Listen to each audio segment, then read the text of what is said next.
الرحمن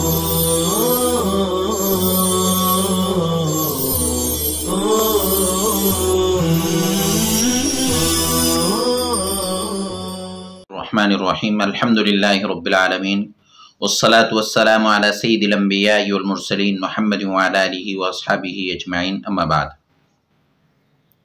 عزیز طلبہ کرام، حروف کی بحث چل رہی ہے۔ حروف میں سے ایک حرف توقع ہے، اور یہ صرف ایک حرف ہے اور وہ قد ہے۔ دیکھیے، فصل حرف التوقعی، یہ فصل ہے حرف توقع کے بیان میں۔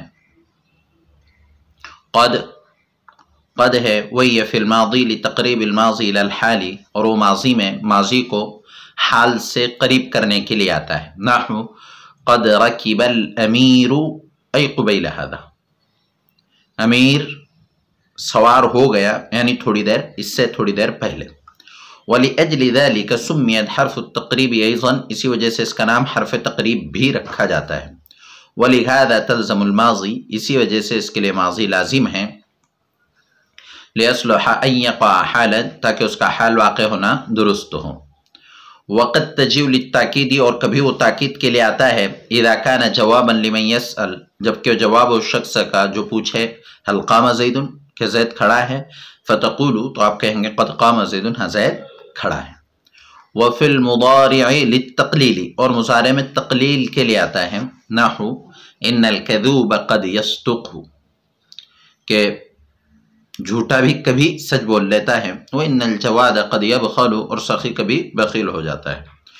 وَقَدْ تَجِئُ لِلتَّحْقِيقِ، اور کبھی وہ تحقیق کے لیے آتا ہے، جیسے باری تعالیٰ کا فرمان قَدْ يَعْلَمُ اللَّهُ الْمُعَوِّقِينَ، تحقیق کے اللہ رب العزت جانتے ہیں باز رکھنے والوں کو۔ وَيَجُوزُ الْفَصْلُ بَيْنَهَا وَبَيْنَ الْفِعْلِ بِالْقَسَمِ، اور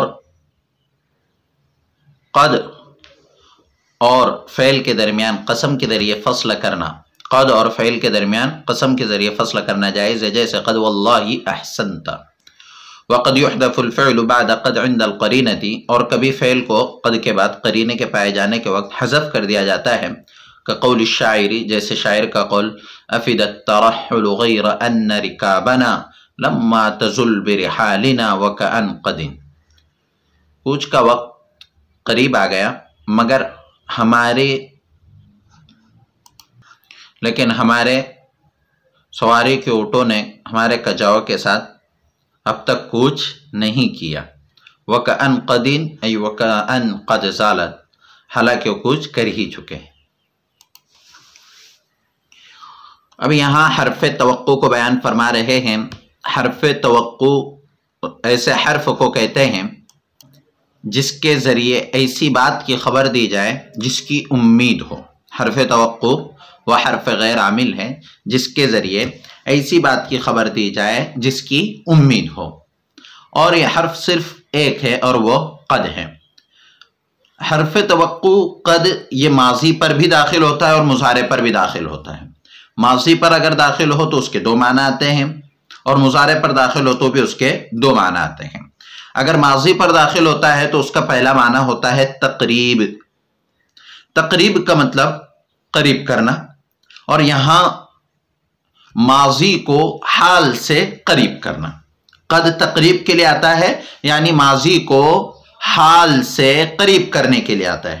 ایک زمانہ ماضی کا ہے، بہت گزشتہ زمانے پر دلالت کرتا ہے، مطلق ہوتا ہے، لیکن جب اس کے ساتھ قد لگ جائے گا تو وہ قد ماضی کو حال سے بالکل قریب کر دے گا، جیسے قد رکب الامیر۔ ایک تو یہ ہے کہ صرف اتنا کہا جائے رکب الامیر، امیر سوار ہوا۔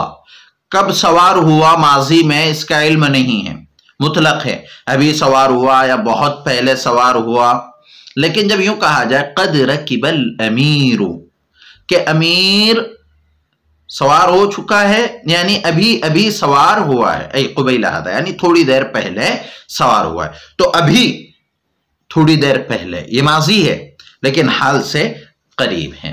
وَلِأَجْلِ ذَلِكَ سُمِّيَتْ حرف التقریب ایضاً، اسی وجہ سے اس کا نام حرف تقریب بھی رکھا جاتا ہے، کیونکہ یہ ماضی کو حال سے قریب کرنے کے لیے آتا ہے۔ وَلِهَذَا تَلْزَمُ الْمَاضِي، اسی وجہ سے اس کے لیے ماضی لازم، یعنی اب ماضی پر دلالت اسی وقت کرے گا جب وہ ماضی کو حال سے قریب کرنا ہو، لیصلح ان یقع حالا، تاکہ اس کا حال بننا درست ہو۔ وقد تجیء للتاکید، اور کبھی وہ تاکید کے لیے آتا ہے، اذا کان جوابا لمن یسأل، جبکہ وہ شخص کا جواب جو کہے هل قام زید، کہ زید کھڑا ہوا، تو جواب میں کہا جائے گا قد قام زید، یقینا زید کھڑا ہوا۔ تو اب یہاں هل قام زید کے جواب میں جو قد قام زید ہیں، یہاں یہ ماضی کو حال سے قریب کرنے کے لیے نہیں ہے، بلکہ تاکید کے لیے کہ یقینا زید کھڑا ہو گیا ہے۔ تو ماضی میں تقریب کے لیے آتا ہے یا تاکید کے لیے آتا ہے۔ وفی المضارع للتقلیل، اور جب مضارع پر داخل ہو تو تقلیل کے لیے آتا ہے۔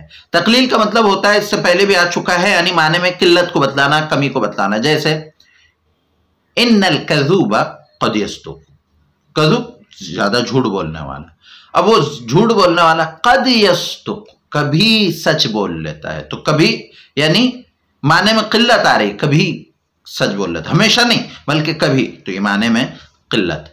وَإِنَّ الْجَوَادَ، جو جواد ہوتا ہے یعنی سخی ہوتا ہے، وہ ہمیشہ سخاوت کرتا رہتا ہے، لیکن قد یبخل کبھی بخل کر دیتا ہے، تو معنی میں قلت پائی جا رہی ہے کہ کبھی بخل کر دیتا ہے، بخیل ہو جاتا ہے۔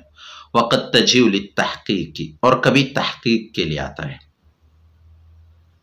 جیسے قد یعلم اللہ المعوقین، تحقیق کہ اللہ رب العزت باز رکھنے والوں کو جانتے ہیں۔ اب یہاں قد یعلم اللہ، اللہ جانتے ہیں، اب یہاں قد یہ تقلیل کے لیے نہیں ہے، اس لیے کہ اللہ رب العزت تو ہمیشہ جانتے ہیں، کبھی جانتے ہیں نعوذ باللہ، تو غلط ہو جائے گا۔ تو یہاں قد یہ تقلیل کے لیے نہیں ہے بلکہ تحقیق کے لیے ہے۔ تو وقد تجیء للتحقیق، اور کبھی وہ تحقیق کے لیے آتا ہے۔ ويجوز الفصل بينها وبين الفعل بالقسم، اور قد اور فعل کے درمیان قسم کے ذریعے فصل کرنا جائز ہے، جیسے قد واللہ احسنت، اصل عبارت ہوگی واللہ قد احسنت، تو قد یہ فعل کے ساتھ آتا ہے، لیکن یہاں دیکھیے قسم کے ذریعے سے قد میں اور احسنت فعل میں فصل ہو گیا ہے، اور یہ درست ہے، قد واللہ احسنت۔ وقد يحذف الفعل بعد قد عند القرینۃ، اور کبھی فعل کو حذف کر دیا جاتا ہے قد کے بعد قرینے کے پائے جانے کے وقت، كقول الشاعر، جیسے شاعر کا قول افد الترحل غیر ان رکابنا لما تزل برحالنا وكأن قد، محل استشہاد یہاں قد کے بعد فعل حذف ہے، اور وہ فعل ہے زالت۔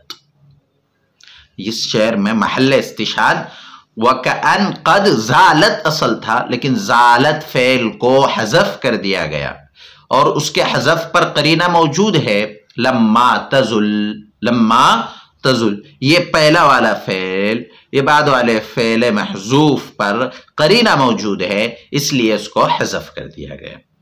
اب شعر کا ترجمہ سن لیجیے، افد الترحل، کوچ کا وقت قریب آ گیا، غیر ان رکابنا، مگر ہماری سواریوں نے، لما تزل برحالنا اب تک کوچ نہیں کیا ہمارے کجاووں کے ساتھ، وکأن قد زالت حالانکہ کوچ ہو ہی چکا ہے، حالانکہ کوچ ہو ہی چکا ہے، اس لیے کہ سفر کا ارادہ ہے اور پختہ ارادہ ہے، تو سفر تو ہونا ہی ہے۔